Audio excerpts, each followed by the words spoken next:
ஜவ்வாது மலையில் 24வது கோடை விழா வருகின்ற ஆகஸ்ட் 30ஆம் தேதியும் 31ஆம் தேதியும் நடைபெற உள்ளது.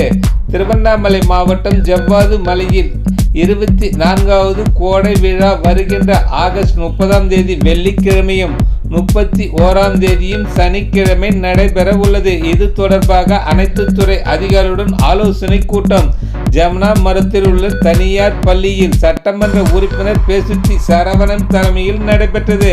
நாடாளுமன்ற உறுப்பினர் CN Annadurai, DRO Rama Pratheepan, RDO Balasubramanian ஆகியோர் முன்னிலை வகித்தனர். ஒன்றிய சேர்மன் ஜீவாமூர்த்தி அனைவரையும் வரவேற்றார். இந்த கூட்டத்தில் மாவட்ட ஆட்சித்தலைவர் பாஸ்கர பாண்டியன் அனைத்து துறை அதிகாரிகளுக்கு ஆலோசனை வழங்கினார். இதில் அனைவருக்கும் ஒதுக்கப்பட்ட பணிகளை சிறப்பாக செய்து 24வது கோடை விழாவை சிறப்பாக நடைபெற அனைவரும் ஒத்துழைக்க வேண்டும் என்று பேசினார். இதில் SP பிரபாகரன் உள்பட ஏராளமானோர் கலந்து கொண்டனர்.